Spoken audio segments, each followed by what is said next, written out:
Programme کے سلسلے میں عقائد کا بیان چل رہا تھا اور عقائد کے سلسلے میں تقدیر کے مسئلے کو ہم نے پچھلے پروگرام میں بیان کیا تھا کہ اس کا شرعی جو ہمیں قرآن و حدیث سے حاصل ہوتا ہے وہ یہ ہے کہ اللہ تبارک و تعالیٰ نے آسمانوں اور زمین کی پیدائش سے 50,000 سال پہلے قلم کو پیدا فرمایا۔ اللہ تعالیٰ نے قلم سے فرمایا کہ تم لکھو۔ اس حدیث میں جو ہم نے عرض کی تھی لوح کا ذکر نہیں ہے، لیکن اللہ تعالیٰ نے ایک تختی بھی پیدا فرمائی، عربی میں اس کو لوح کہتے ہیں۔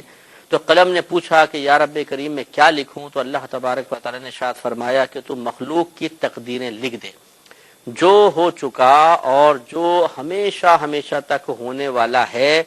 سب کا سب لکھ دے۔ تو قلم نے اللہ کے حکم سے لکھ دیا،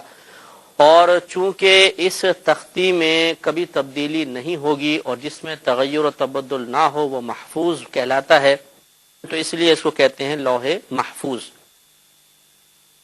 اور ہمارا عقیدہ یہ ہے، اور اس پر ہم دلائل عرض کر ہی رہے ہیں، کہ اللہ تبارک و تعالیٰ نے چونکہ یہ حدیث سے ثابت ہو گیا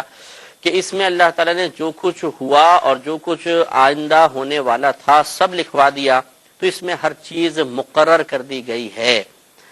کون کب پیدا ہوگا، کب مرے گا، اس کی عمر کتنی ہوگی، اس کی شکل و صورت کیسی ہوگی، اس کے کون کون رشتہ دار بنیں گے، کس خاندان میں شادی ہوگی، کس عورت سے شادی ہوگی، کب تک شادی چلے گی، طلاق ہوگی یا نہیں ہوگی، کتنی اولاد ہوگی، اس میں لڑکے کتنے ہوں گے، لڑکیاں کتنی ہوں گی، کس کو کہاں جاب ملے گی، کو کیا کاروبار کرے گا، اس کا ذریعہ آمدنی کیا ہوگا، پوری زندگی میں کتنا کمائے گا، کتنا کھائے گا، کیا کیا کھائے گا، کس مقدار میں کھائے گا، کس کس مقام پر کھائے گا، کس طرح مرے گا،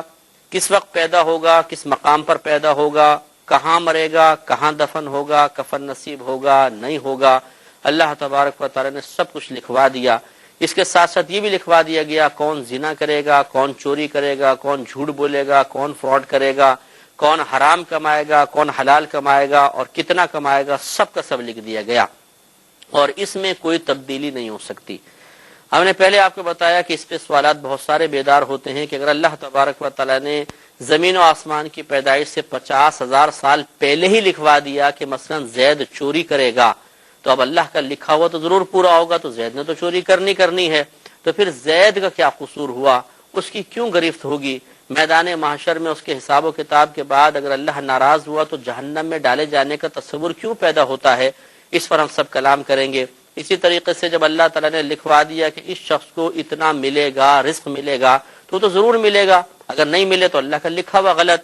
تو جب ملے گا تو پھر عمل کرنے کی حاجت کیا ہے، وہ تو ملنا ہی ملنا ہے۔ اب یہ اللہ کا کام ہے، اس نے لکھوایا ہے تو کیسے اس چیز کو ہم تک پہنچائے گا، تو ہمیں کوشش کرنے کی کیا ضرورت ہے۔ یہ کویسچن ضرور بیدار ہوتے ہیں، لیکن ہم وقت مناسب پر ان کے جوابات بھی انشاءاللہ احسن انداز سے کوشش کریں گے کہ آپ کی خدمت میں پیش کیے جائیں، لیکن پہلے اس چیز کا ثبوت حاصل ہونا اور ذہن میں راسخ اور مضبوط اور پختہ ہو جانا ضروری ہے کہ کیا واقعی یہ جو عقیدہ میں نے آپ کی خدمت میں بیان کیا ہے قرآن اور حدیث سے ثابت بھی ہوتا ہے کہ نہیں ہوتا۔